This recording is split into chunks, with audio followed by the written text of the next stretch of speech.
Hey folks, this is Mossies here letting you know to check out ZeldaDungeon.net for all your Zelda needs. Tips, tricks, walkthroughs, reviews, and so much more. And don't forget to check out GenGame.net for news, previews, discussions, and more. Check out all our Dungeon Gaming Network sites for all your gaming needs. Now enjoy the show.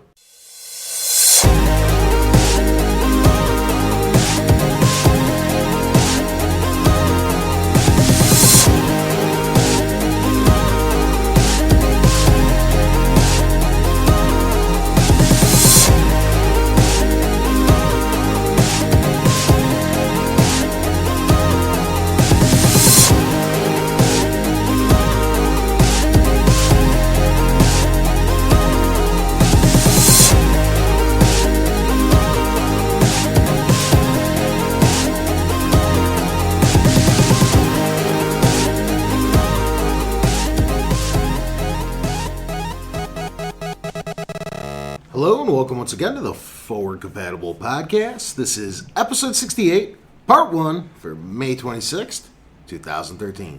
My name's Tony and I'm joined as always by my fellow podcaster Jason. Hi! Mark was unable to attend this week. He's got, what's he doing this week? Arrested Development Party. Sure. Apparently he's hosting a party and he couldn't make it today. I don't know. I thought we weren't going to mention him and just kind of like let him fade out into existence. Yeah, that guy's dead. Yeah. He'll be back next week. Maybe. So, how was your week, good sir? Same old, same old. Not too much excitingness happened. No. I can't think of one exciting event that took place this week. I got attacked by a rosebush. Yeah, you this fell week. into it. You were drunk. I was doing some landscaping, and my machine kept going when I should have turned because it was a little wet out. And I scrapped into a rosebush. You're on a riding mower? Like one of those ones that you stand on the back of? Yeah. Yeah? Yeah. I gotta come play with that sometime. They're fun, dude. I know they are. Well, I suppose we can hop into our weekly roundtable and catch everybody up on what we've been playing since the last time we all spoke. I've got some new additions, which are old additions, which I don't think I've mentioned that I've played before. Did some more work in Minecraft. I've got my tower to the sky going. I also started to build a mountain made of pure lava on the other side of my map. Nice. I don't know why. Spent about 3 hours making a lake that's not done yet, and all my animals in my world decided to jump into the water and drown themselves. I did some Injustice iOS, finally got my gold card Batman, so I now have the Batman Beyond skin unlocked in the console version of Injustice. I'm working on building him up. Right now he's level 11. The two new additions, which are old additions, which I don't think I've mentioned before, that I played this week, were NFL Blitz. 360 or PS3? 360. I have that on PS3. Yeah. Else I could totally fuck you up. You think so. I did play with my buddy. I went... first game I won. I was the Patriots. He was the Bears, of course. I destroyed him. Second game, he was the Titans. I was the Titans. And he beat me by 1 point. Nice. Yeah. Also... Afterwards, because I had to redeem myself, I absolutely destroyed him in some NBA Jam on the 360 also. Nice. Yeah. I was the classic Chicago Bulls of Scottie Pippen and Dennis Rodman. He was the current Bulls of Benny and Derrick Rose. Nice. Yeah. Whooped him. Excellent. That's it for me. As for myself, I actually went back and played Mega Man 1. Why?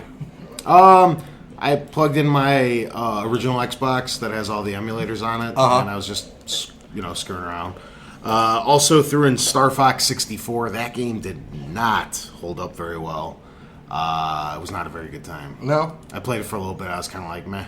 Really? Yeah. By the way, there may be some background noise again this week. Tony opted to leave my retarded dog loose this week, and right now he's sitting on the couch chewing on his chew toy. I feel bad because he always just sits in the kitchen and stares at us through the gate. And makes weird animal noises. He wants to get played with. So I figured let him out this week and let's see how it goes. Yeah. So. Well, he's being pretty good. He's sitting in the corner right now. Yeah, watch. It's about to end up on the floor. I also did a little bit more Plants vs. Zombies and Patapon. Patapon. Yeah. That sounds familiar. I don't. It's that Vita game, or it's the PSP game, but I have it on my Vita. Okay. Oh, yes. Yeah, Patapon. Yeah, okay. Yeah, I remember now. I remember now. And me and a few of my buddies got together and we... Circle jerked? No, we started playing some zombies again, but on the newer Call of Duty. Okay. Which I'm not as fond of, but it was a good time. Yeah, and then you circle jerked? Well, obviously. Yeah. That's the culmination of the evening. That's what we're all working toward. Yeah. The zombies playing is just like foreplay, so... But that's about it. Sweet. That was quick. Yeah. We need to slow down and pace ourselves. We're gonna run out of content real quick here.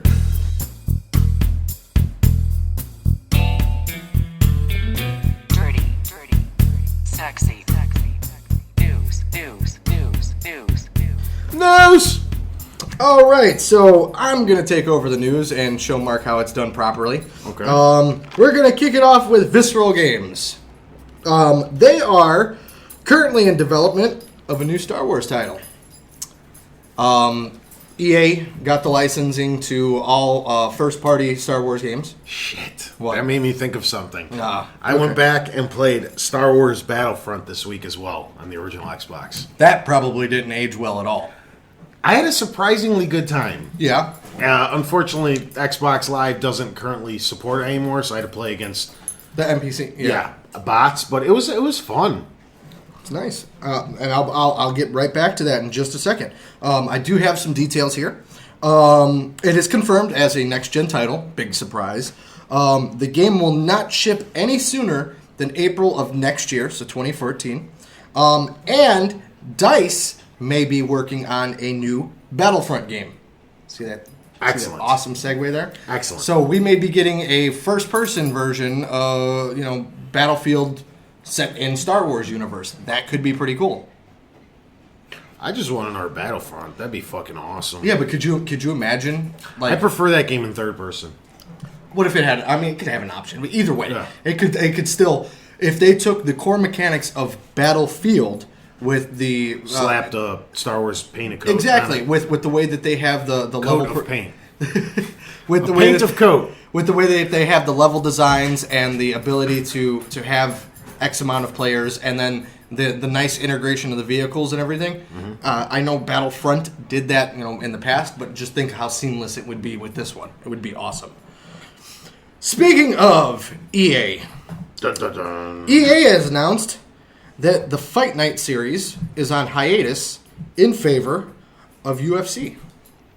Yeah, this is kind of a result of real world transitioning. Boxing as a sport is losing its mind share. I mean, it still pulls big numbers, but not like it used to in the days before. If it's the not UFC. Pacquiao and it's not Mayweather, it's not a big deal anymore. Yeah, it's unfortunate because I like boxing a lot more than the UFC. The UFC's it's a lot going on. Yeah. But it's also very popular right now, and it's kind of taken over. So I mean, if they think they could sell more UFC games than a boxing game, I could totally understand why they'd be going this route. Now that doesn't say that they're completely done with boxing. Oh, naturally, But yeah. obviously they're just shifting their focus to UFC currently.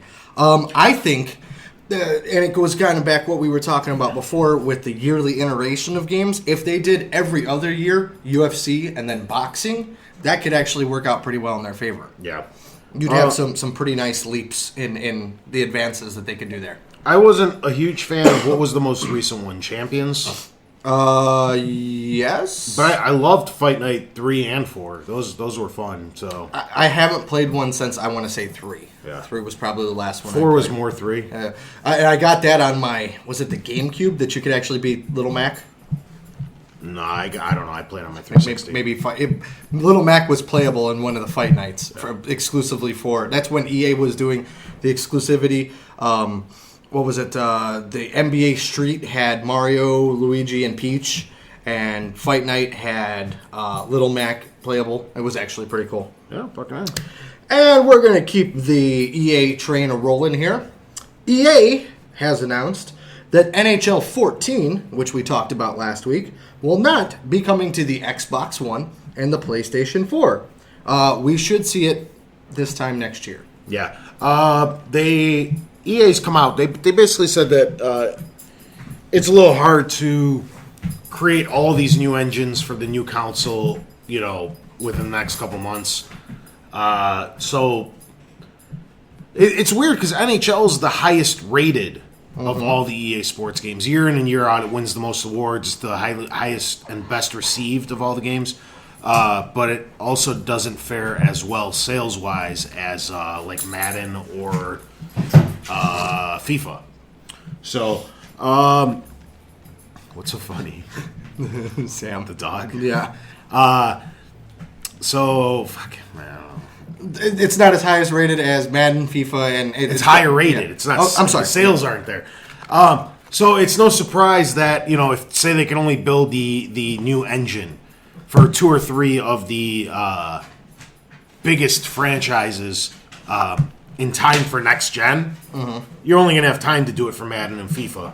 They also, what was it, last week or 2 weeks ago, we reported on how Tiger Woods wasn't even getting a release this year because of the same problem, you know what I mean? So NHL stick around. I think they did this last gen too, because the when did the original X or 360 come out? 2005. Okay.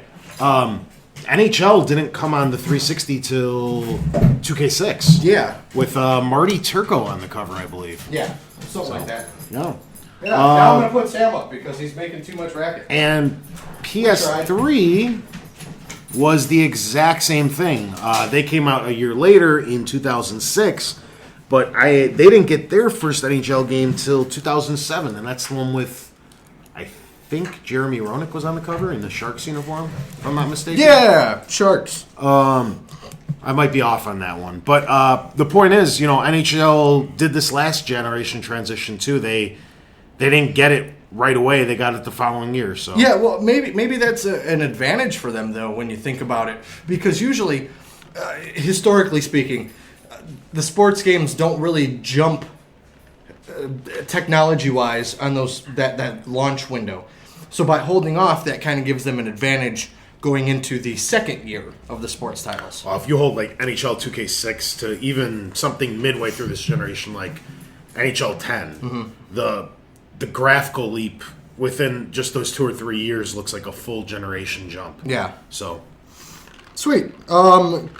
Keep going with the EA. It's a big EA news week. a lot of fucking EAs, they're whores. EA has announced Need for Speed Rivals. Excuse me. It is coming November 19th. It'll be for current and next-gen consoles. It is being developed by Ghost Games, and Criterion will be collaborating with them on the development.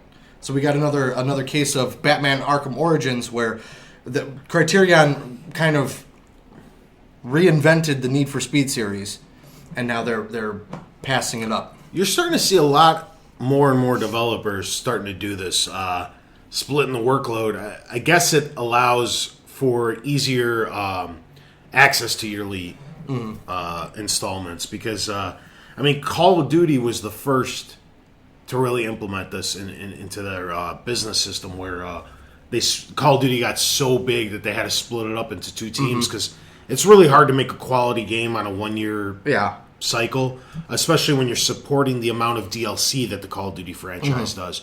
So, they split into Infinity Ward, and then they picked up Treyarch to help out as well. And now that's all that those 2 studios focus on day in and day out is every 2 years in November they are releasing a Call of Duty. Yeah. It's every year as a company, but they take turns. I do hope that Criterion is not done with the series. I have really enjoyed what they've done with it. If they are in fact done, I hope they go back to Burnout. I'm slightly disappointed because I really wanted to see them do Underground. They've done Most Wanted. They've done Hot Pursuit. It would have been a nice trilogy for them to do a new update to Underground. They very well still could be. Need for Speed seem like they're coming out every year almost as well. Yeah. Do we have any info on what kind of game this is? What is it called again? It's called Need for Speed Rivals? From my understanding, they showed one screenshot, and the name kind of implies that they may be going back to the cop chase. And they did do a Rivals game on PSP back in the day. It was like Need for Speed Underground Rivals. So, I mean, I don't really have much more than that. Yeah, this is sheer speculation on my end, total guess here. But it sounds like they really like the Forza Horizon approach, and they're almost going to, put their little spice of flavor on it, on what they did over at Forza Horizon, which is kind of making it like more street racers against other street racers as opposed to all the organization that comes in other racing games. I don't know. So. Okay. Yeah. And we've got another piece of EA news here. Jesus Christ, EA. Yeah. EA has retracted their prior statement. Now they claim that they do have games in development for the Wii U, just not as many as the PlayStation and the Xbox. Okay. This, I don't think this is in response to what happened. This is what I was trying to say the other day, that this, I don't know, like one guy can't speak on behalf of a company. I also know that EA has a very big deal with Disney right now with the new Star Wars licensing agreement. And Disney has always supported Nintendo consoles. Oh, yeah. And I don't think that Disney, laid the hammer down. I know that's what's going on in a lot of comment sections right now. People are like, oh, Disney's forcing them to. EA's a huge company. They're not going to get strong-armed into anything. If anybody was going to strong-arm them, it would be Disney, though. Yeah, but, I think that they kind of... Disney's kind of like, well, if you're working with us, you're going to be putting some stuff on the Nintendo. Yeah. And, so I think that's where this all kind of came from. Logically, I can completely understand if EA Sports Division is not working on anything for Nintendo. The sports games don't really sell. The last time that there was any interest in the sports titles on Nintendo was, like I said, I believe it was the GameCube era when they had the exclusive characters in those couple of franchises. Your core gamers aren't going to play Call of Duty and Madden and all that other crap on Nintendo. But EA still has opportunities. For instance, Need for Speed Most Wanted, the highest rated version of that game was the Wii U version, which is amazing to me that got that. So it would kind of be asinine in a corporate world sense to think that EA wouldn't do something with them. I can understand, again, not spending the development dollars for their sports and things like that, but EA, that sports is just one division of them. Like you said, the more family-friendly or Disney, Star Wars-orientated stuff, it makes sense to be on the Nintendo platform. Yeah, I tend to agree with where you're going here. The sports games probably won't transition well, or if they do, they'll just be shoddy ports. I mean, I know from working at a game store that like Madden will come in, and just at my one store, there's 200 360s, there's 150 of PS3 copies, And there's 4 for one for the Wii. Yeah. You know what I mean? So they don't expect to sell much of these anyway. They might give you some shitty ports on them, but I really don't see Battlefield or if they pick up Medal of Honor again coming over either. No. But EA makes a lot of games. The so Sims franchise makes sense on a family-friendly platform. Yeah. Stuff like that, or Star Wars, like you said. I don't know exactly who's making the name escapes me. I know it's not EA, but if they were to do more of those Cast of Illusions and DuckTales HD remakes, and say EA got their hands on one or two of them, they'd obviously want to port those over to the Wii U. Most definitely. Yeah. And to prove that I'm awesome with my segues, Disney. Okay. You just got lucky. No, I didn't. I'm feeding this. Okay. Epic Mickey 2, which we all assumed was dead, is coming to the Vita. Yeah. It'll be released on June 18th, and it'll support touchscreen play. This got announced ages ago, but it got a confirmation date this week. Because it was kind of, after Disney Interactive closed and Epic Mickey 2 didn't do as well as they expected on the platforms, on the consoles, the handheld version was kind of in limbo for a while. I don't really so much want to talk about Epic Mickey 2 because this isn't going to do anything. I'd rather segue a little bit into the Vita here for a second. It's interesting because, like, the Vita's in a weird place right now where a lot of the PlayStation faithful, like myself, have it and really, really enjoy it. And despite popular belief, there are a vast amount of games that are able to be played on it. The problem is a lot of them are just like this. They're available elsewhere, whether it be PCs or it's a better version of a 3DS game because it's more graphically capable, or it's something similar to this, like Epic Mickey coming from the last generation of games. It could play a lot of PS3 games. There's not a whole lot. There's maybe 40 or 50 games that were made solely for the Vita that only perform on the Vita and you can't get elsewhere. Even though there's about 500 or 600 games that work on the Vita, 400 of which are PSP games, another 100 are available, here or there, or whatever, and then there's not too much left over for the Vita. And it's kind of contributing to the problem of the Vita's sales issues right now, because it makes the people who already own one, like myself, happy. It's like, hey, more shit's coming. Like, I've been playing Thomas is Alone on my Vita and stuff like that. It's great. I love it. But games that are coming over from another platform are never going to sell your hardware unit. No. You're just feeding into the people who already own one. So you're not... You're not causing more people to want to buy your system. You're just making the people who already own one happier, which is fine, and I'm glad they're doing it because I do own one. But you're not convincing anyone new to buy a Vita with an Epic Mickey 2. I just kind of put 2 and 2 together, and I'm going to make a comparison here. Yeah. Vita is suffering from the Nintendo complex. It's the same issue that the Wii U is experiencing. Is you've got core franchises on the system that are really good. Okay, but then you've got all this port crap that nobody cares about. You're not going to play it. And then, on top of that, just like Epic Mickey, they tack on some stupid gimmicky touchscreen or touchpad or motion or whatever, and it kind of takes away from the effect of it, Yeah. I like what you said. I know we're going to talk a little bit more about Nintendo later, so I don't want to go too great into detail, but I think the Vita and the Wii U are very, very similar, where, like with Nintendo... Like I said, I don't want to go too far into it right now, but like Nintendo kind of dropping the huge conference at E3 and electing to these smaller Nintendo Directs are very, very cool. But the problem is E3 is the one time throughout the whole year where everyone is watching. Even people who don't give a shit about video games watch E3. It's like the Super Bowl, you know what I mean? It's your one chance to talk to everybody. And let's go ahead and segue into that.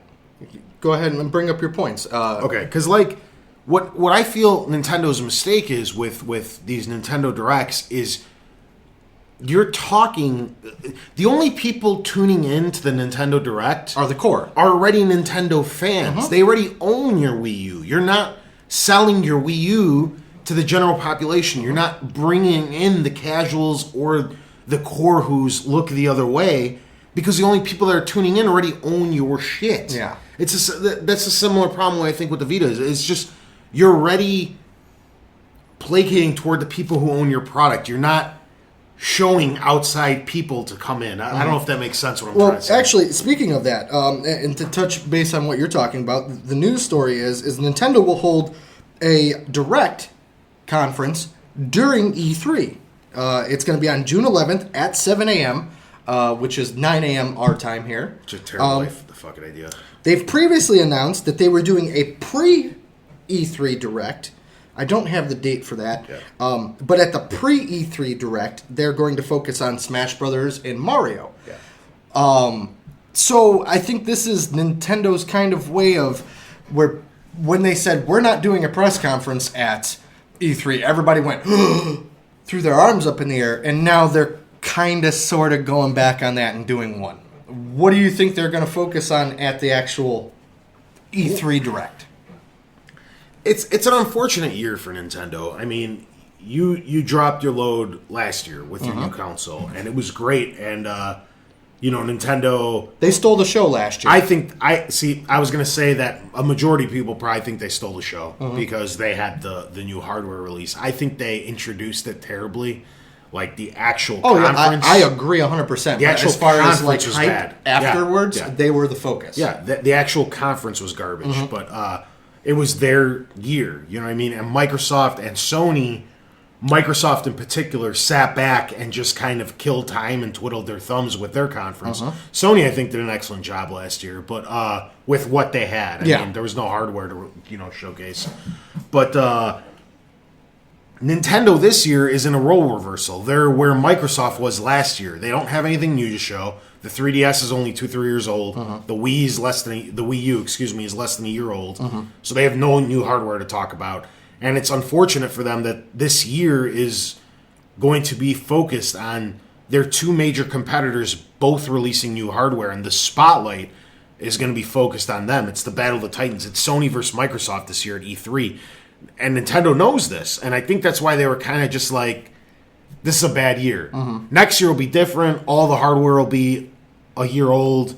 Wii U, of course, will be a year and a half old, and everybody's just going to be talking about software. It'll be a more even playing field. Yeah, but this year, Nintendo, unfortunately, like I said, it's quite the uphill battle. So I still don't think it was a good idea to completely omit yourself from the major E3 conference, because, like I said earlier, this is your chance to talk to everybody, even the people who don't look at Nintendo anymore. The Xbox and PS3 fans are tuning in to watch it, and maybe you can say that one thing that'll help move a few units. Well, now that they are doing a quote unquote direct at E3, I got a couple of points to make off of what you were talking about. Obviously, they're going to generate a little bit of hype pre E3 by doing a direct, talking about Smash Brothers and Mario. Smash Brothers was announced 2 years ago now. I think it was maybe last year. It's been a while, and it's kind of been dormant. Smash Brothers is fun for the core. It's not a system seller. Mario, Nintendo only has two systems, like true. Yeah, but I'm saying if they sellers. do another 3D Mario, that could generate some interest, and that could segue into the Nintendo E3 Direct. The only thing that they've got that can even, I guess, stand the fire of Sony's unveiling their system, and Microsoft unveiling their system, is Legend of Zelda. Do you think they're going to do it? Yeah, I do. It was one of my early predictions for this year that we're going to get. Just making sure we're still on track. Zeldas, yeah. I'm not sure as I'm as on board with that idea as I was before. Nintendo, they make a lot of great games. There's no denying that. But when you talk about true system sellers, I think all three consoles only have 2 or 3 true exclusives that move units. There's a difference between a great game like Smash Brothers, even Metroid. Great games. I don't think Metroid sells systems. I don't think Smash Bros. Sells systems. I think it's Mario and Zelda. Yeah. On the Microsoft camp, I think it's Gears of War and Halo. And on PlayStation side, it's probably Gran Turismo, and God of War, and Uncharted. Uncharted's starting. They're starting to generate. Uncharted sold a lot of Vitas. It did. But I'm saying, as being a new franchise, it's starting to pick up and become that cornerstone franchise. And that's it. And that's where I think the 3 major companies really have that actually will push units. There's other stuff that'll help you pad your numbers. Sure. Then you're like, now I can get Zelda, great, I'm going to buy it.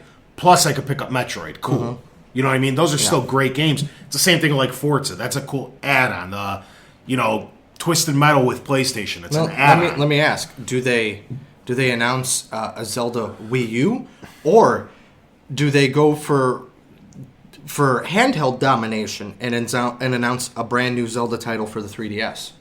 They have one coming for the 3DS. They have the Link's. What is it? Link to the Past. But like you said, going back on what you said, multiple Zelda games. Oh, can we maybe see? Here's the thing. I don't think the Zelda is coming out this year for the Wii U, because you don't want to compete with yourself, because they got one coming out in the fall for 3DS. Yeah.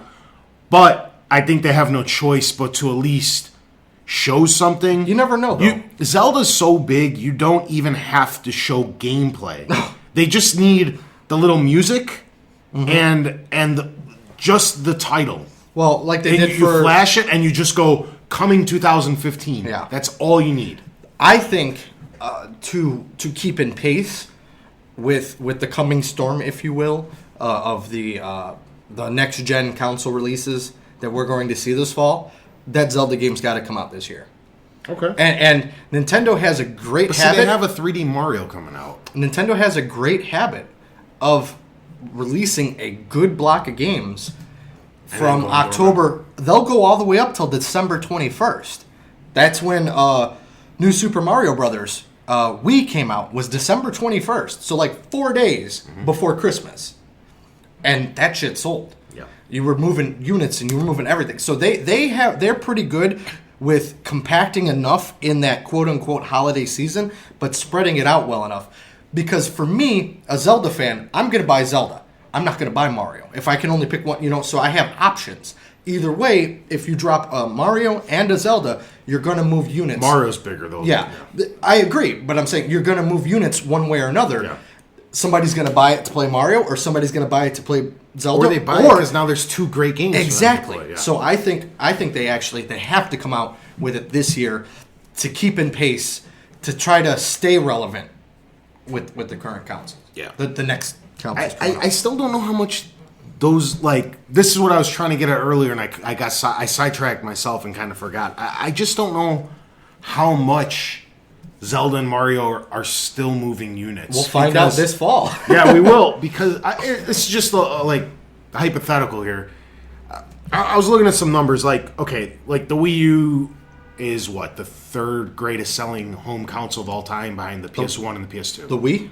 Home console. Yeah. Not handhelds. But the Wii, right? The Wii, Okay. yes. Okay, and then, so you have this ridiculous attach rate. Say we're tit? Ridiculous. No, you have like a ridiculous attach rate, or a bad attach rate, but you have a huge Market. Yeah. to sell to. And then you take something like Skyward Sword, which, sure you had Twilight Princess, but that was actually a GameCube game that was ported up. But it was a launch title for the Wii. Okay. So there was only one true Zelda game on the Wii that was only available on the Wii. Yes. Yes?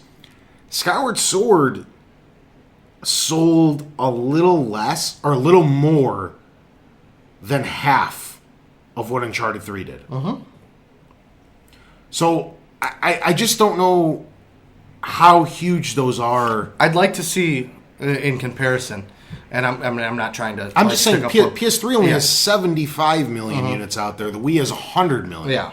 So there's 25 more million people to sell that Zelda title to. There- And it was the one and only. Uncharted had 3 titles come out this generation. Yeah. The Wii had 1 Zelda game, and it sold 60%-ish of what Uncharted 3 sold.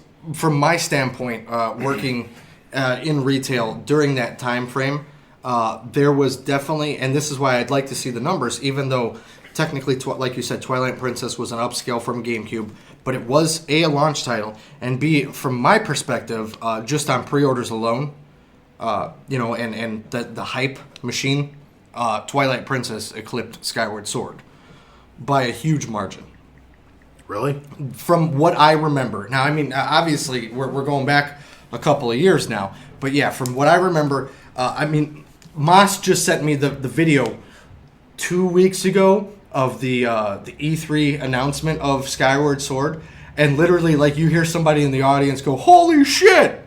That game being a launch title, a Zelda launch title for the system, in my opinion, had to move more units than what it did. And the problem with Skyward Sword, and I don't want to get too much into specifics, but I think when you give somebody a game the caliber of what Twilight Princess was, with it being almost a spiritual successor to Ocarina of Time in look and feel, and then you come out with Skyward Sword, which is bright and shiny and almost Wind Waker-ish in the color palette, that does turn away some people. Me personally, I like the darker, grittier, more realistic Zeldas.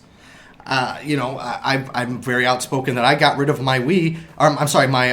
My GameCube when they announced Wind Waker. even though it was my own mistake. You writing down figures? I am. Okay. What do you got to go on? I'm looking up the second portion. Okay. So if you wanted to keep going for one more Well, second. yeah, from what I recall, there was literally, I think, like 8 games that came out that night for Wii U. There was no Mario launch title. There was a Zelda launch title.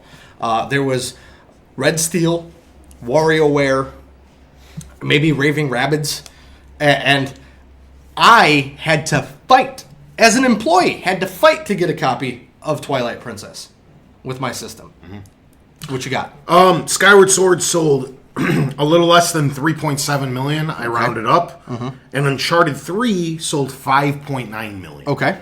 So you have a 2 million person discrepancy, and it's like what I was saying. There was only one Zelda. So. Yeah. Do you have Twilight Princess I numbers? don't know. I don't know. Go ahead. Look them up. I don't know if it's franchise fatigue so much because where do you go for that? video game charts.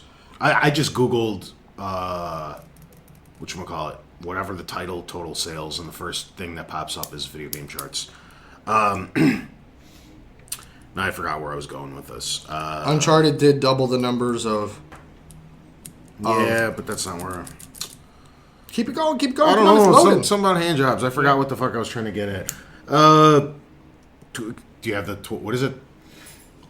Hold on. Okay, global. Yeah, and that's what I looked I'm at. gonna round it. I'm gonna round it up. 6.8 million Okay. units. Yeah, but that's also on 2 platforms. No, yes? this is just for the Wii. Really? Mm-hmm. Nice. Yeah. So, see, that's the other thing. Like, I wonder if Skyward Sword's numbers suffered because of how late it came out in the console. Because if you're honest with yourself, the Wii was awesome for like a year. Not even. We'll give it a year. We'll give it one fiscal year. You guys know what I'm saying out there. Yeah. Like, when you first got it, you're like, oh, this is badass. Then you kind of looked over at the 360 and the PS3, and you're kind of like, well, this is kind of junk. Except for the few marquee titles. Well, I mean, like I've stated in the past, for this current generation, my first entry was a Wii. Yeah. I didn't get the 360 and the PS3. Yeah. I got a Wii. Yeah. The Wii was the last one I came to. Yeah. But, it was a fun novelty for a while, but it quickly wore off. And since the Wii came out in 2006, when did Skyward Sword release? 11? Yeah.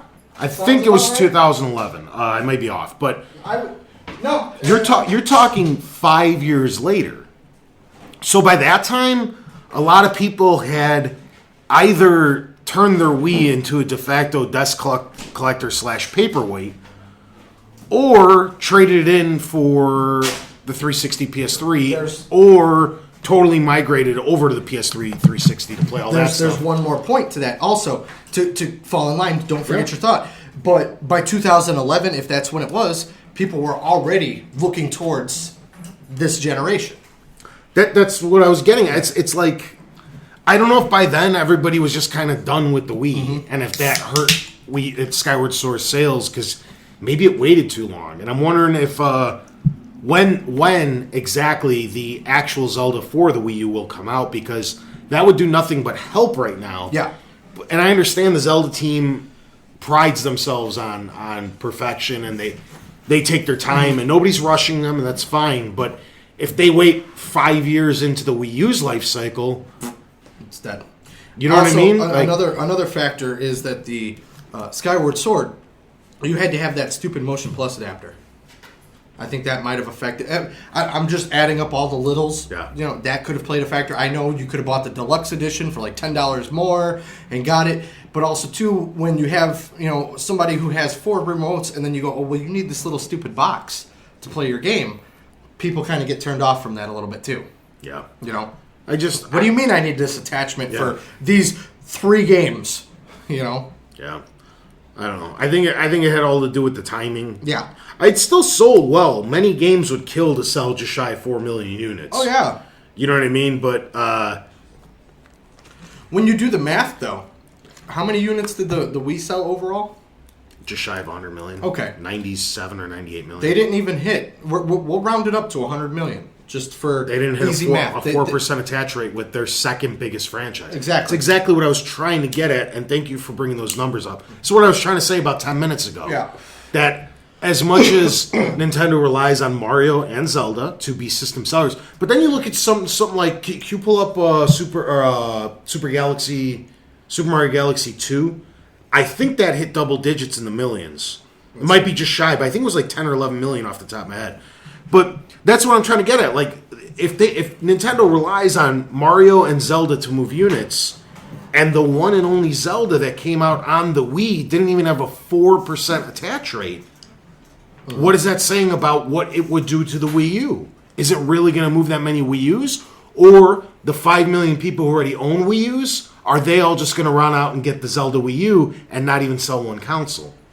Super Mario Galaxy 2, 7.04 million. Okay, so I was 4 million off. But still, that's a far better attach rate. You're looking at almost 10% now. I don't know.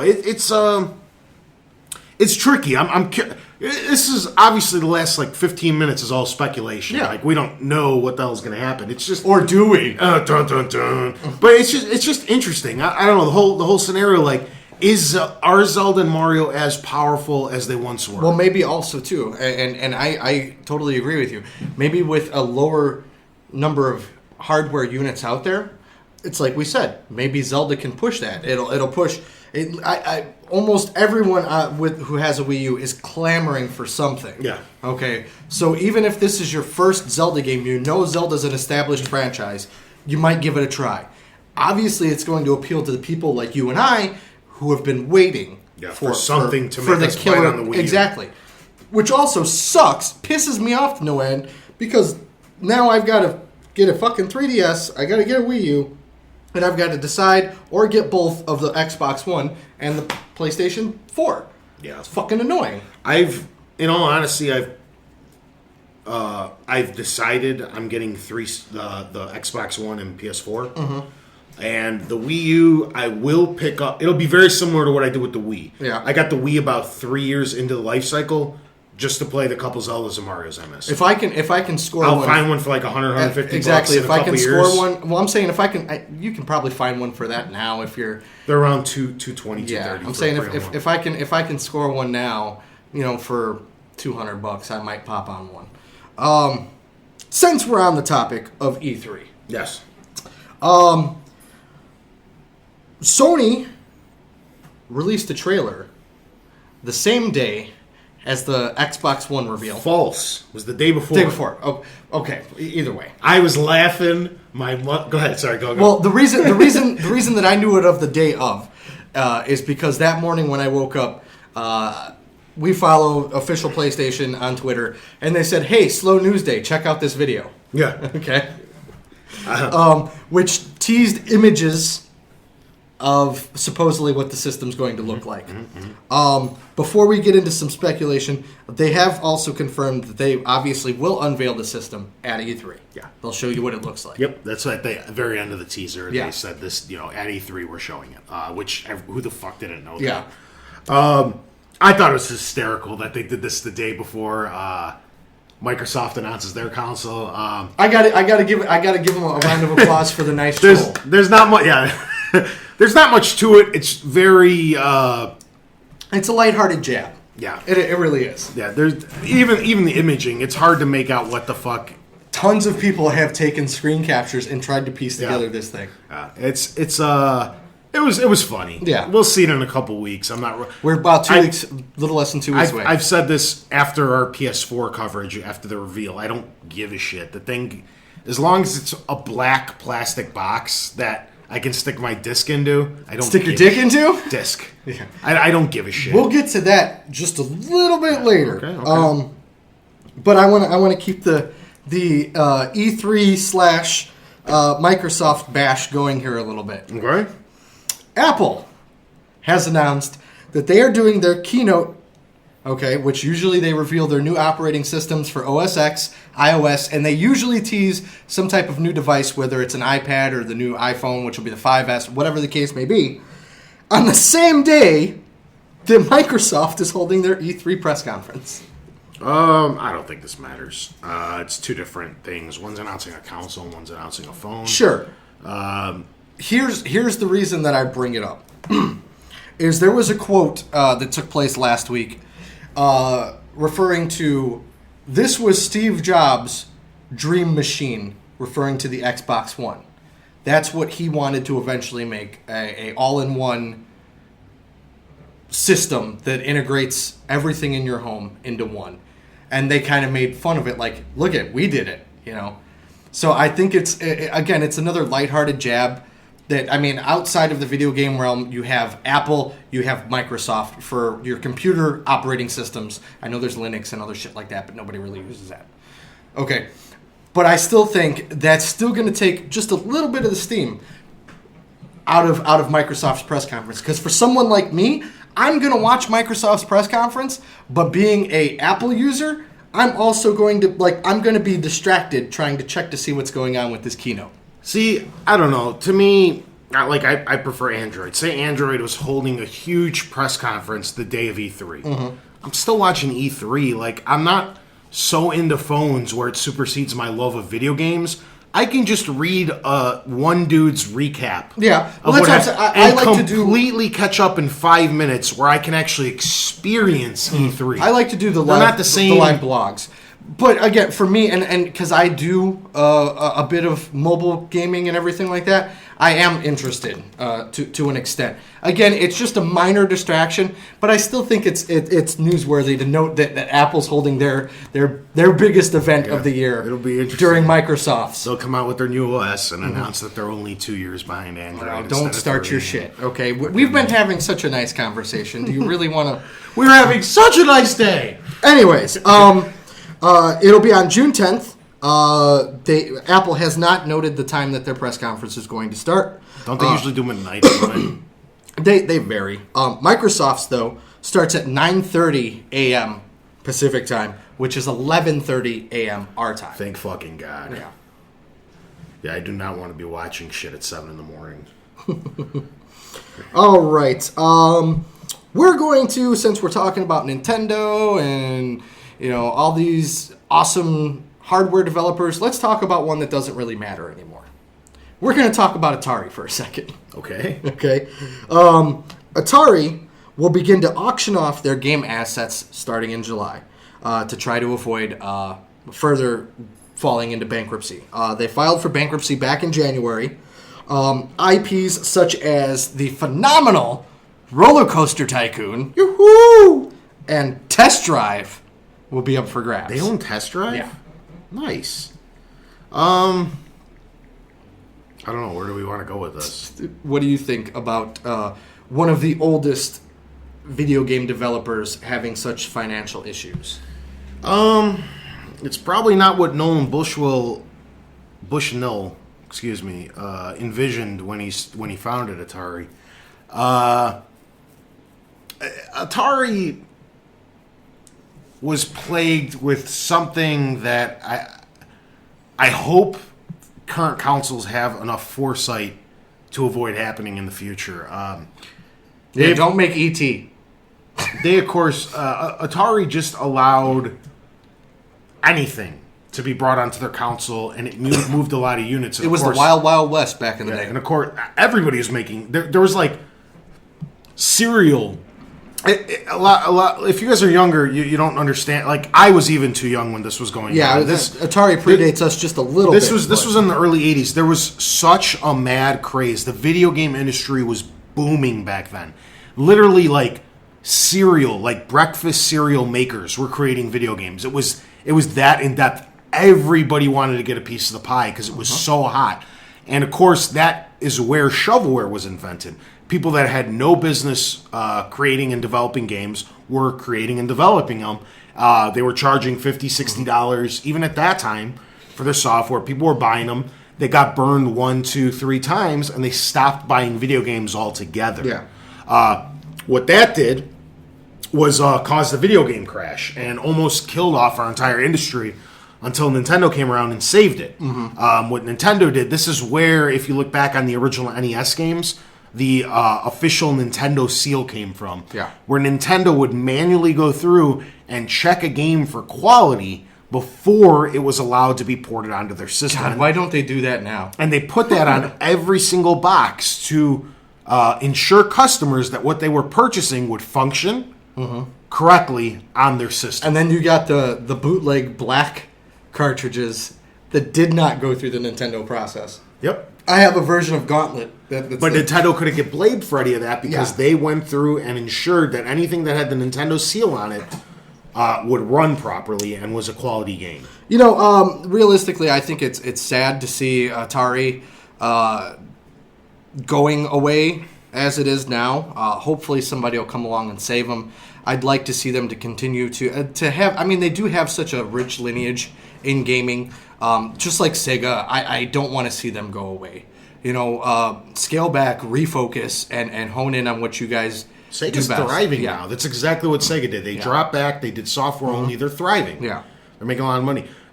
With Atari, I mean, that company just made... That was just their first mistake. I mean, they made mistake after mistake after mistake. I mean... They burned... bridges. Activision came out of that. They treated their employees poorly. That's where third-party developers came from, like Jason just said. Activision was created out of Atari's neglect toward its employees. That's how bad stuff was. It was the Wild Wild West, like you said. There was no rules yet. Video gaming was brand new. There was no regulatory system. There was no ERS or ESRB. And don't listen to those fucking ads in those bullshit Game Informer magazines at the back that are like,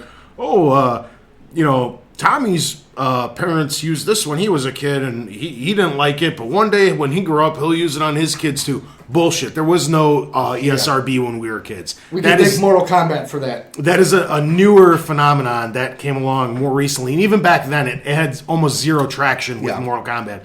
That is like the last 2 generations that really came about. Back then, it didn't matter. I could have walked into a store as a 8-year-old and bought Mortal Kombat. It was a non-issue. It really kicked into effect, I would say, right around the time of PlayStation 2, Grand Theft Auto 3. That was the big one. Yeah, so don't listen to what all that shit says. That stuff was not always so. Back then, they were even more lenient with movies when we were younger. When I was 14, 15, I used to go see R-rated movies, no problem. Oh, yeah. Now they card you for the first time that I got denied for an R-rated movie was Scream at Golf Mill Mall. Really? Yeah. I was like, what the fuck? What do you mean I can't get in? Oh, you gotta have a parent. Well, fuck you. I remember the first time it happened to me, but it was like right after my 17th birthday. Really? They like carded me, and I'm like, what? Yeah. And they're like, we gotta make... This is an NC-7 or whatever. I'm like... Really? I'm like, okay, like, here's my ID. I'm like, dude, I've been watching R-rated movies since I was a little kid. Yeah, I'm like, I'm named after a fucking, a fictional serial killer, for Christ's sake. I can go watch this movie. So yeah, it sucks for Atari, but I mean, that's the state of the industry. You either evolve or you fall by the wayside. Yeah. Then they made more problems for themselves where they didn't really get with the program when... We still have the history of video game cast coming up. We'll cover... all of this? In extents, all of this. We'll we break should. it down. You know what? I would like to do, not today, because I want to be prepared for it. I would like to either do a whole episode about it or maybe an extended fireside chat or a topic of the week of the rise and fall of Atari. Well, that's what I'm thinking. That actually... Not all of gaming, just Atari. I mean, Atari would be their own history of gaming episode, I think. Because it's such an interesting... thing as a video game fan to look at them because they were the you got to know your history. They were the superpower. Like imagine Nintendo today, Nintendo, Xbox, and PlayStation all together. Yeah, that's how powerful Atari was back in the day, and the company imploded from the inside out and self-destructed into this thing that owns 2 fucking assets today. I mean, their missteps with the Lynx handheld and. It'd make for an interesting discussion, I think, to say the least. I would like to do the rise and fall of Atari. All right, so this is the only one that I couldn't find a decent enough segue for, but it's an interesting enough news story. Because here's the segue. I'm sure Atari is in the Guinness Book of World Records. Okay, I'm somewhere in there. Okay, got a new one for you. New entry into the Guinness Book of World Records. That's my segue. And you are a racing fan. I am. Grid 2. Yes. Mono Edition. Have you heard of this? I've heard of Grid 2. Okay. Grid 2 Mono Edition costs $189,000. Nice. Okay. It comes with a Bach Mono Supercar. Nice. Okay. It also comes with a PlayStation 3, a copy of the game, a day at the Bach factory to customize your car, and full driver racewear. Bach supercars are street legal, so you can drive it on the street. Obviously, pre-orders are extremely limited on this, but it's officially in the Guinness Book of World Records as the most expensive video game ever. Thoughts? It's a cool concept. I don't see them selling more than 5 of these. I think the only reason they would sell at all is because to get a Bach mono, you have to be on like a 3-year waiting list right now. That's how Ferrari is, Yeah. too. To get a brand new Ferrari, Yeah. it's not a 3-year waiting list, but you have to pre-order like a year and a half in advance. The thing with these supercars, unless it's like McLaren, who is owned by BMW at the moment, I think, because they have a huge presence with huge assembly lines and stuff. But a lot of the elite supercars, as in Lamborghini and Ferrari and even Bach and stuff like that, you're limited. Like specifically with Ferrari, those are handmade. It's half the reason they're so expensive. I mean, the stitching in the leather is slightly off because it's not a machine that's sewing everything together. There's imperfections because a physical human is sitting there sewing together the leather that's wrapped around the steering wheel and the seams on the seats. So, I mean, they're only pumping out a Ferrari or 2 a day at the factory. Yeah. So only making maybe 1,000 Ferraris a year for the entire 7 billion person population. So, I mean, if more than 1,000 people want a Ferrari, you're on a waiting list. So let me ask, if you had the money, would you pre-order this? No, I'd rather get a different car. Yeah? Yeah. Fair enough. I mean, we don't really have anywhere else to go with that. If I had an unlimited amount of money, if I was a bazillionaire, okay, and it was just like, this is pocket change, sure. But if I had like $500,000, say, to blow on cars, this is so low on my list. I have easily 10,000 cars I'd want before this. fair enough. I'm not even kidding. Fair enough. And 10,000 cars I cannot buy for $500,000. I think it's absolutely ridiculous. I mean, okay, you found a cheap way in the Guinness Book of World Records by fucking bundling a car with your... Now, let me ask. If Gran Turismo did this, and you had $1 million... Gran Turismo was similar, not price-wise. I think it was like $2 or $3 grand. Maybe a little more. Maybe more like $5 grand. I really have no idea. Gran Turismo has the ability to... I don't know exactly how it works. I don't know if you have to tether 2 PS3s together, or to get the full... or if a PS3 could do it solo, but it actually has the ability to run, I believe, on 5 televisions at once. 1, 2, 3, 4, 5. Yeah, where you can quite literally Or is it 6? sit, maybe 6, whatever. You could sit, you angle the televisions, and you kind of make a cockpit. Not a pentagon. What's the one with 6? A hexagon? Yes. You make a hexagon where you sit in the center. No, is That's 8. Yeah. And you literally have the one screen in front of you, and the screens, then there's 2 angled to your left and right, 2 parallel to you on your left and right, and then behind you where you can literally swivel your head and see almost 360 degrees in every direction and have the cockpit view. I don't know if it takes a couple PlayStations to run it or whatever, but they threw in a bunch of Sony TVs. And it looks badass. I mean, you got a racing seat. A racing seat with some rumble features built in, and it was a few $1,000s, and Sony packages all together. So stuff like that does exist and has been out there. There's even a cheaper version. I believe it was like a little over $1,000. It was literally just the seat, the TV, a PS3, and a copy of Gran Turismo 5 with the steering wheel. Well, then you've got shit like Resident Evil for 7. It was 1,000 yen or whatever. I don't know how much. It was basically like 1,000. I don't know what that is in real money. No, I don't want your fucking Monopoly money. But it was a copy of the game and a leather jacket that Leon Kennedy wore. Yeah. Yeah. It's fucking stupid. Yeah, I want that crap. That's what they do. Yeah. They do what them do. We've actually got some rumors to tackle this week. Fucking A.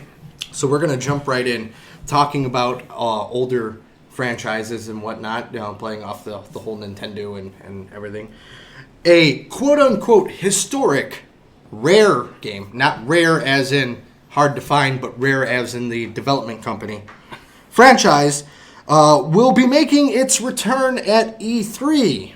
Mm-hmm. Any guesses as to what it is? Well, Rare is now exclusively owned by Microsoft. My best guess is probably a Perfect Dark. Okay. Can you name some Rare games? I mean, like off the top of your head? They have... Don't they do Banjo? Banjo? They do... they used to do GoldenEye. Perfect Dark. Perfect Dark. Mm-hmm. Were they Conquer? Conquer's Bad Fur Conquer? Day? I'm struggling. Cameo? Sure. Killer Instinct. Killer Instinct, yes. That's the other big one. Killer Instinct rumors have been swirling around quite a bit as well. Because Microsoft just reapplied for the Killer Instinct patent last year. So that could very well be it as well. I wouldn't throw it past Microsoft making a Killer Instinct or a Perfect Dark. I think those would make excellent launch titles. Mm-hmm. If they're getting announced at this year's E3, I'm assuming they'd be Xbox One titles. Yeah. So, God, I hope it's a Killer Instinct. I really or like, Conquer. Conquer would be hard to do nowadays. Yeah. It worked back then because of the humor. It plays off of what you said, though. It was, I mean, even going back to Conquer. I mean, he was pissing on people, and the final boss is a giant pile of shit that you defeat with toilet paper. Yeah. But you could have walked into Toys R Us and got away with buying that. That was no problem. Yeah. I'd love to see a new Perfect Dark. Personally, Killer Instinct would be cool again. And as much as I miss that franchise, I'm just not into fighters like I used to be. I'll pick up an Mortal Kombat here and there, or I play Injustice: Gods Among Us when I'm with my buddies because they're fun party games. Text me, who's Solomon Grundy? Yeah, I had no idea who the fuck that was. I was over at Matt, the guy who comes on the show. Yeah. I was over at his house, and he had like 3 or 4 friends by, and we were rotating the controllers, and somebody picked him. I'm like, who the fuck is this guy? But here. Let me play on it a little bit. I'm doing a little bit of Xbox history, if you will. There was a Conquer on the original Xbox. Mm-hmm. There was a Perfect Dark on the 360. Yes. I think we need a Killer Instinct. Could be. Could be. Wasn't Cameo? Whatever. Cameo, yeah. That was a launch title, too, for the Mm-hmm. original Xbox, along with, King Kong and one other Need for game. Speed, Need for Speed Most Wanted, the original one, and a bunch of fucking Call of Duty sports 2. games. Yeah, and a bunch of sports games. And then The Outfit. Mm-hmm. That was another one. Yeah. So, it was the first game I played on the Xbox. Yeah. That I borrowed from you, The Outfit. Yeah. I'd love to see a Perfect Dark done well with current day multiplayer. Mm-hmm. I don't want a Call of Duty clone. I just want the ideas of... I actually prefer like what GoldenEye... excuse me, not GoldenEye. James Bond Bloodstone did. Mm-hmm. That's a pretty unique multiplayer take on a shooter. And I think Perfect Dark would go well with that. So. Cool. Speaking of Xbox One... obviously, no big spoilers here. It's going to be our topic of the week. Yeah, naturally. But I do have a slight rumor that I want to touch on. During the conference, they showed a picture of the home screen. In the lower left-hand corner of the home screen was one of the orbs from Crackdown. Do you think Microsoft might have accidentally just spoiled Crackdown 3?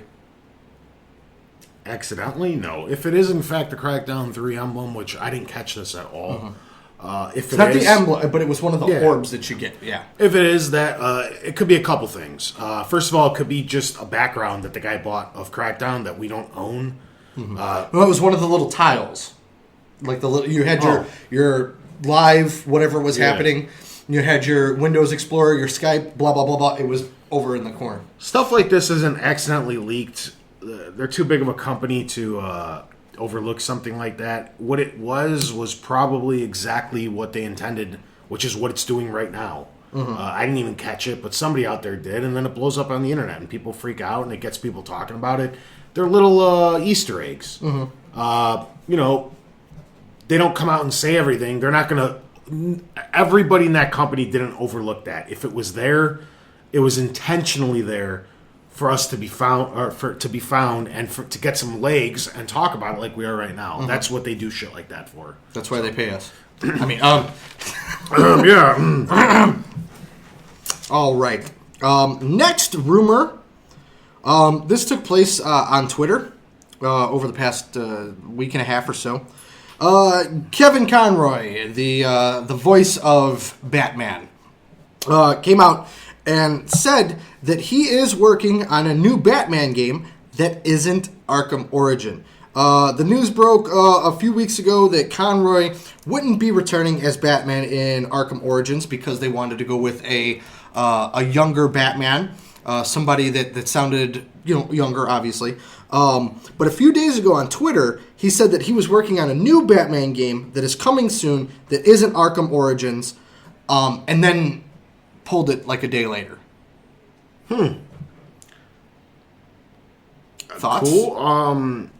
I don't think it's any surprise that Rocksteady's making their next gen game. The best way I can equate Arkham Origins is what most recently happened to both GOW systems, Gears of War and God of War. That is kind of weird that both had the same initials. They all had their main trilogy, and then they had a spin-off created by a separate company. Not so much in God of War's case, but the spin-off nonetheless. And he's digging in his butt. Nice. Get in there. He just pulled the giant black rubber. Never. So you're going to occasionally get these spin-offs, and they're going to be handled by other developers, and they'll be okay games in their own right, but they're not going to be as good as the main series. I think it's no surprise that Rocksteady's coming out with a next iteration in their what I'm assuming will be a trilogy, presumably for next gen. I bet they handed off the reins because they didn't want to bother with current gen tech. They were excited about the possibility of creating something for the PS4 and the Xbox One, and they didn't want to leave this open gap without a Batman game, so they handed the reins off. So it might be that, what was that weird thing, what's it called, where the Joker runs around with that bag full of money and it's all campy and shit? Lego? No. What are you talking about? Runs around with a bag of money.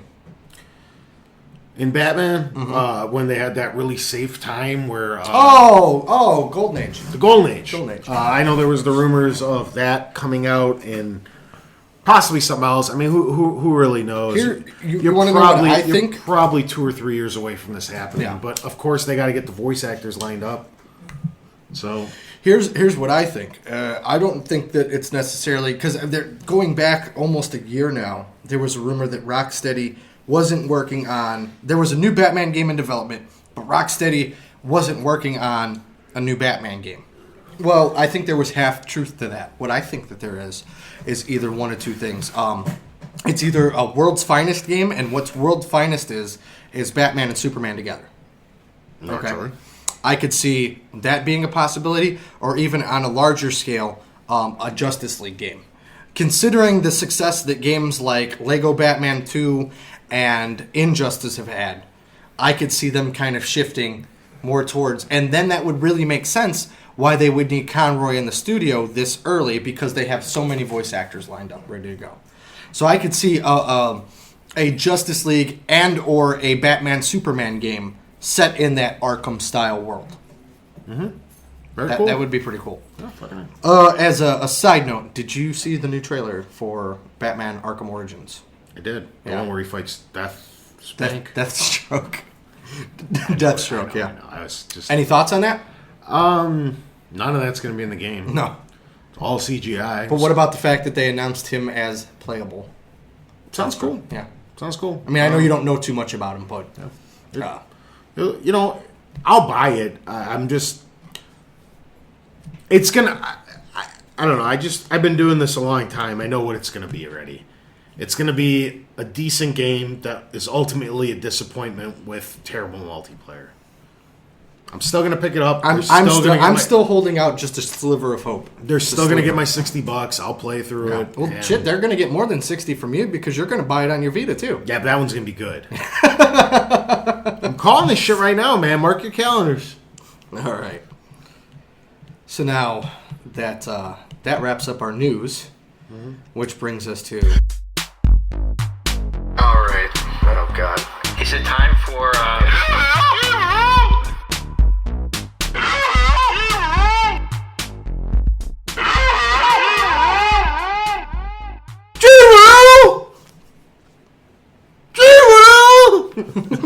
That's all I got. I'm by myself. All right. It's a little easier remarks here yelling when I'm not. Yeah, that wasn't too bad. You want to chime in one over there?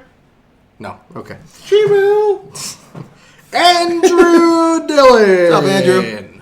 He asked, what game did you have extremely low expectations for, and the game ended up being even worse than your expectations? His was Brink. Right now, Angry Andy is pointing at the 3D Gears of War marketing that I have hanging on my wall for Judgment. Yeah. Go ahead. I need a minute.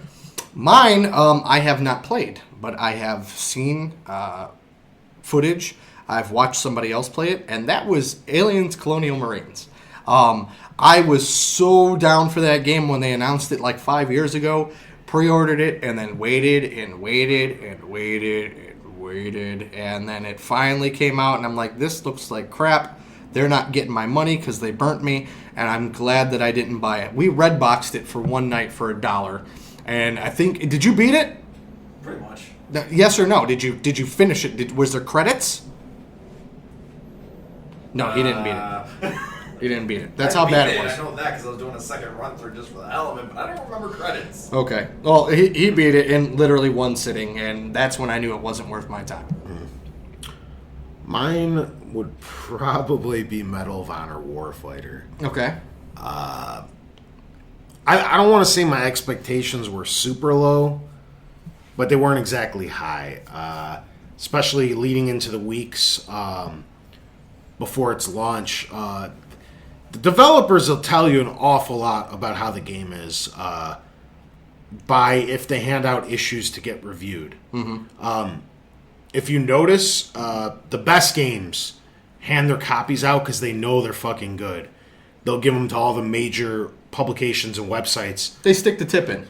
A month to 2 months before the release date to get reviewed. BioShock Infinite was getting glorious reviews 3 weeks before it launched. Stuff like that sort, you know. When a game is not as good, but still pretty good, the reviews will start leaking about a week before the game launches. Then you start paying attention to those same major publications, and they won't even get a copy of certain games until it releases to the general public. And those tend to be the very poorly constructed games because they don't want the bad press to get out there before they can get that $60 from anybody. Medal of Honor, much like Aliens, was one of those games that you had to find out after the fact. Also like Fast and the Furious, the one that just released last week, that got a 2 out of 10 because of how poorly constructed it was. The movie or the game? The game. Okay. Well, no surprise there. So it's very telling by how early the reviews come out for a game by if it's going to be worth your time or not. Medal of Honor was too scared to issue that game to anyone until after the game came out, which should have been a telltale sign for myself. But, of course, I wanted to see the culmination of the story because the first reboot was so good, especially the campaign. I really, really enjoyed that, and I wanted to see what happened to that cast of characters with Rabbit and whatnot. And I don't want to say the second one was bad. I went into this in great detail one day, that it got worse reviews than it deserved, but it still wasn't a very good game. I'm not blind to that fact. So I guess I walked into it with not such high hopes, and it still let me down. So... All right. Awesome. It didn't do any of the things I wanted it to do. So as always, I check our Facebook while we podcast once in a while. People question late, don't they? Sometimes. Don't we have a makeup question from last week? I got that in here. Oh, okay. But I came across this awesome photo, which I will share on our Facebook here momentarily. But I wanted to show you first. I think you need to do that to your Jeep. Nice. It's pretty sweet. It is. I will share that a little bit later. Where we at here? Gabe Bustos. What's up, Gabe? He asked if you could work for any video game company, who would you work for and why? Mine would be a toss-up between Insomniac Games or Naughty Dog. You know what? Scratch that. Here's the problem. Here's my conundrum, if you will. Those are probably my two favorite studios in the world. Mm-hmm. And soon as that rolled off my tongue, I immediately regretted picking either one of those studios. It's kind of like when you're out at the bar at 4 a.m. in the morning, and you hook up with that skank chick. You immediately, and you wake up with glitter all over you. Yeah. You immediately wake up and regret it. No, I don't regret shit like that. I don't care. No, for me, it's. I talk about cars a lot. It's the same reason I'm not a mechanic. Mm-hmm. I enjoy playing with cars on my free time. Mm-hmm. It's one of my releases. He's making a weird face at you. If I was forced to do that for 40 hours a week, the love would be lost. Now you know why I bitch about GameStop so much. No, because that doesn't bother me. I'm at GameStop too. It's fucking. You weren't there for 40. Yeah. So, but here's the thing. When I look for a release in the video game world, I really, really, really look forward to, above pretty much every other studio, whatever Insomniac or Naughty Dog are up to. Mm-hmm. And if I worked on those games, it would be cool. Like, I'd love to put my input into Uncharted 4, let's say. Mm-hmm. But then I wouldn't get the same experience being able to play through it myself because I already know what's coming. Yeah. If that makes any sense. No, it does. So I think that's the problem. Like, I almost feel bad for the people who work at Naughty Dog because they don't get to experience Uncharted because they're fucking making it. Yeah. They don't get all the surprises and wonder of that world. On the flip side, though, coming from my producer role on the podcast, I absolutely love sitting there and doing what I do, the minimal editing and whatever we do for the show. But sitting here and experiencing the conversations as they happen, I can go back and listen to them again and laugh and enjoy it as a spectator also. So, I mean, I get what you mean. Yeah. But on the flip side, too, for at least for me, from that perspective as the producer aspect of it, I can still appreciate the work that I do, especially like when something works out great and like they're, we're on key and everything. It really does work to a certain aspect. I get what you mean too. I have made up my mind. Go for it. Although like I was saying, Insomniac or Naughty Dog would be very cool, but for the same reasons I wouldn't want to work for them. I figured it out. I know a company that I feel I'd be a great asset to. And I do love their games, but I'm not so in love with them that it would ruin. Mm-hmm.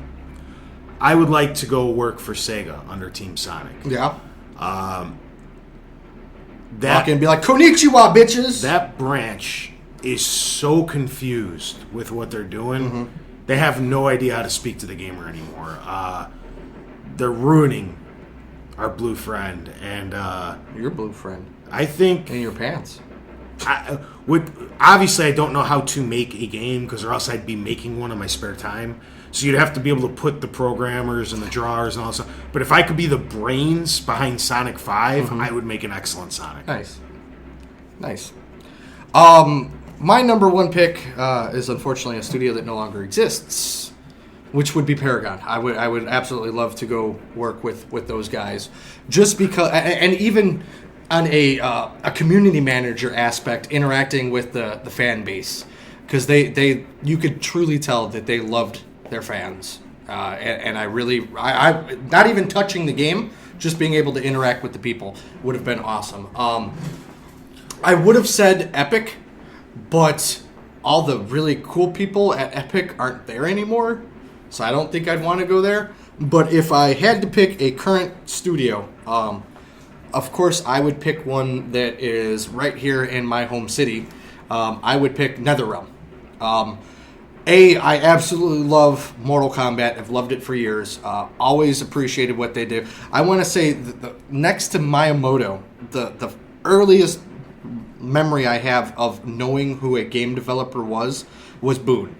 Okay, that's because he was in the game as Noob Saibot and whatnot, and John Tobias, whatever. He's not relevant anymore. But also because NetherRealm now works closely with Warner Brothers. And Warner Brothers owns DC, so I get like a nice mix of everything. That made me think of something else. Another two companies. Stop stealing my thunder! That I wouldn't mind working for, and that'd be Turn 10 or Polyphony Digital. The same reasons I would love to work for them was like what you were saying. Those guys get to play with cars all day. They're just revving engines and recording the noises and just sticking a microphone in different parts just to get that audio. Like that, to me, just to have full access to all the coolest Ferraris that'll never sleep been under a owned. desk in a parking garage. And fine, I'll go work for Turn 10 instead of Polyphony.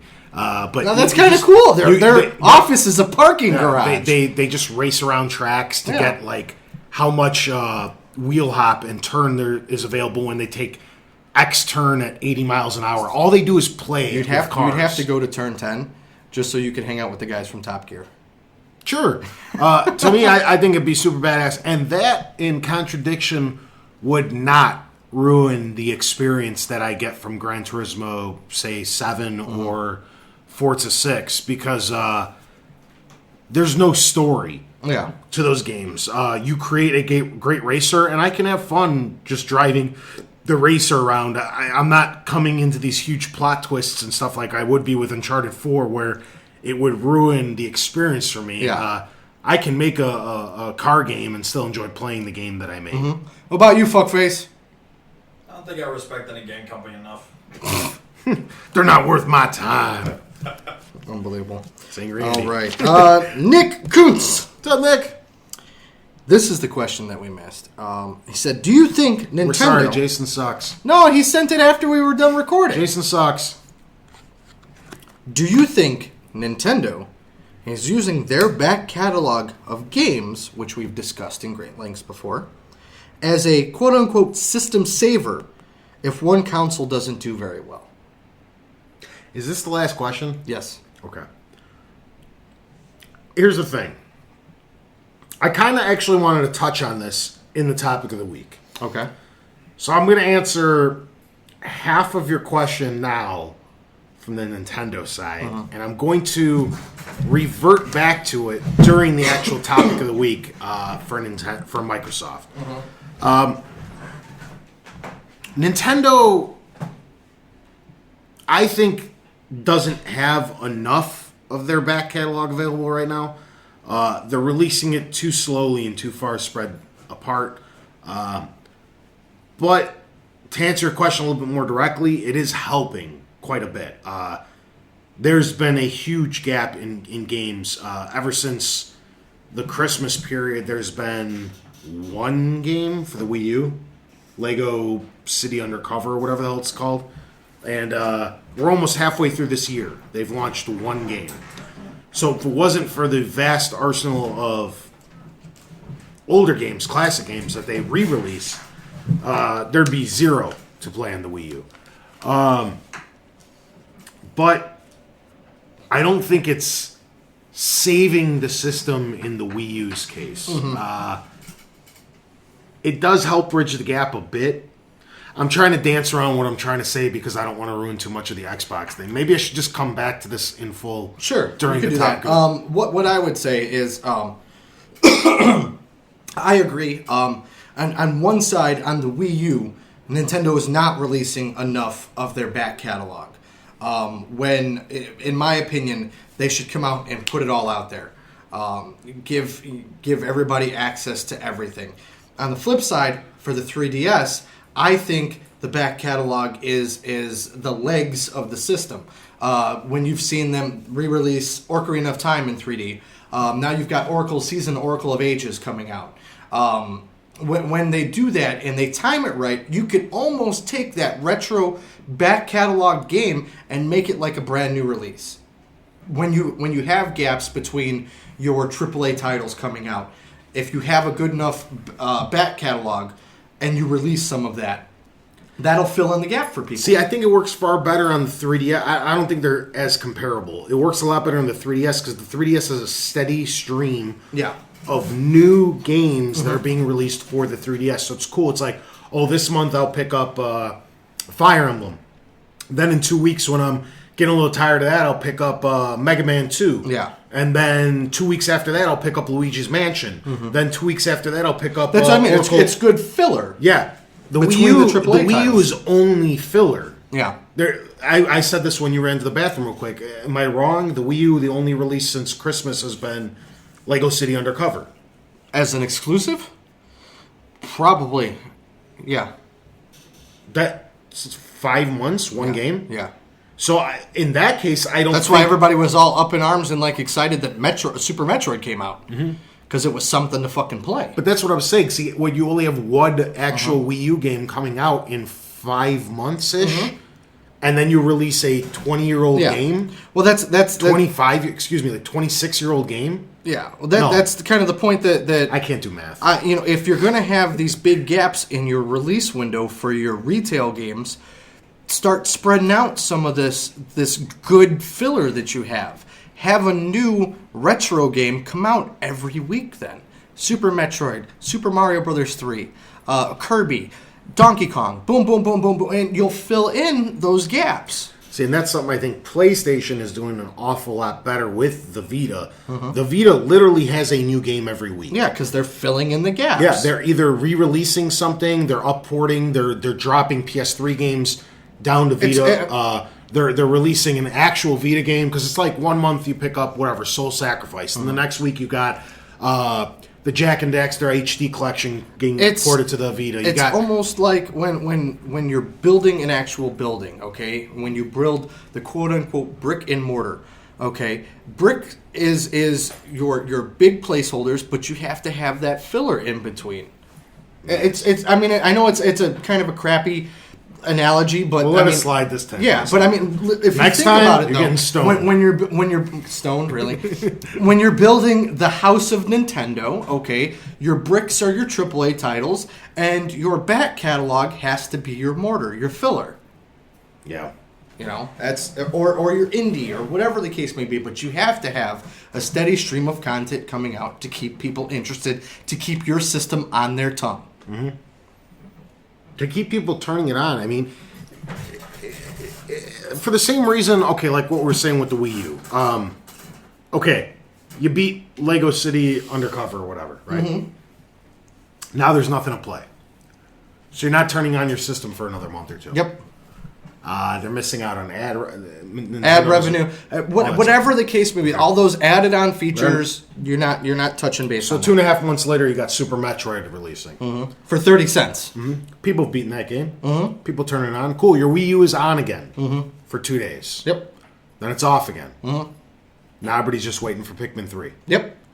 That's why I don't to answer your question, I don't think it's working on the Wii U. Not Nintendo in general. The 3DS is doing an excellent job. Yeah. Just on the Wii U half. Mm-hmm. I do not think it's working. I agree. The 3DS is doing the exact opposite. Like I was saying, it's like, well, I beat Fire Emblem this week, but worry not, because next week I'm picking up Oracle of Ages. Yeah. And then I tear through that in 2 or 3 days, but it's cool, because next week I got Luigi's Mansion. Yeah. Then 2 or 3 days later I got this. Then, you know what I mean? There's always a reason to turn your 3DS back on. Yeah. There's a constant stream of games, so. Yeah, there's a constant stream of content. Mm-hmm. All right, so if that answers that, we've got a couple of quick shout-outs here that we want to throw out there. We want to say happy birthday to Lysios, our friend on Facebook. Happy birthday, good sir. We also want to let you know, originally we were supposed to have Christina from Press Start to Play on this week's show, but we ended up recording a little bit earlier than she was available. She will be on a future episode, but make sure that you take a minute and check out her website. It's Press Start to Play. PRESSTARTTO. You know how you get it. It's all one word. Whatever. Find them on our Facebook. She's linked under our friends page on our page, which is forwardcompatible.org. Nice. As always, you can visit us on Facebook, which is facebook.com/forwardcompatible podcast. You can follow us on Twitter, which is @fcompatible. You can like, comment, and share. View us on YouTube, which is youtube.com/forwardcompatible. I do want to throw in a quick note there. Obviously, from last week's episode, you might have seen we do have some ads in there. We're just trying to cover our production costs. We're not trying to go all corporate and crazy on people. We're just trying to cover our shit. Lies, we sold out. Yeah, totally. That's the new logo and music. Come No, on. we're going to try to bring in some ad revenue so we can buy better mics, better recording material, capture cards, and just kind of we have to like we're paying all this out of pocket right now. The domain names for the website, all that stuff. So we're just trying to break even. This is all voluntary, and we're losing money doing this podcast. You know what I mean? Now, yeah. So hopefully this will at least cancel out like the domain costs for the year and stuff like that. So. Yeah, not that we're hurting or anything, but we're just we're trying. Yeah, I don't want you guys to think we're spending billions of dollars on this podcast, but it is all voluntary and it's coming out of our pocket. Yeah, so we're just trying to break even on that, or maybe buy a steak dinner at Michael Jordan's restaurant. You can like, comment, and share us on iTunes and Stitcher. As always, you can email us at forwardcompatiblepodcast@gmail.com. And as I alluded to before, don't forget to check out our brand new website, which is forwardcompatible.org, and make sure to check out all of our friends listed on the page. And we're at, what's our Xbox gamer tag? Our Xbox gamer tag is FWD compatible. And I promise, I keep forgetting, I will 1,000,000% make the PlayStation account. If he doesn't do it by tonight, I'll do it tomorrow. I'm making it tonight. And I'm also going to, so we have some games, I'm going to log my, because you can do up to 2 consoles, I think. Yeah. I'm going to log my PlayStation Plus account onto Forward Compatible. Yeah. So that I can download all or a majority of the games on our Forward Compatible page, so we have stuff to play with people, because that already access 50, 60 games that we could play with you guys. Now, we did have some people ask us to make a Steam ID. Mark, who is we can not make here, one. We could make one, but it's not really going to serve any purpose. Here's the point. Mark brought up that we don't actually have any games on Steam. He would rather give out his Steam ID and have you play with him, because he has a vast library of Steam titles. Yeah, that's the problem. See, with like Xbox or PlayStation, we create these new accounts. Your discs still work, so we could pop them in and we could, play Call of Duty or Halo or whatever with you without having to rebuy the game. The problem with Steam is it's all digital. So we have our personal accounts. Sure, I have a ton of games too. I got like 50, 60 games on Steam. I don't want to rebuy those under the Forward Compatible Steam one. Do you want to throw your Steam account out there if they want to join with you? Same thing, Jerker1015, JERKER 1015. That's all I have is Counter-Strike and Team Fortress. Yeah. I mean, I don't really. That's on Steam, Xbox, and PS3 for me. So yeah, if you want to play some Steam games, hit up Tony and Mark's personal pages. That's going to be a far better option. I already had like 5 or 6 of our listeners. They're friends with me on. That's what I'm saying. I haven't played anything with them because I'm not on Steam very often. Yeah. And I mean, like I said, mine's J Axel. You can send me a thing. I'm never ever. We got to set something up with Andrew for Borderlands 2. He's been wanting to play with me. He's actually today is Sunday. He's been playing this weekend. He is planning on playing all day tomorrow, Memorial Day.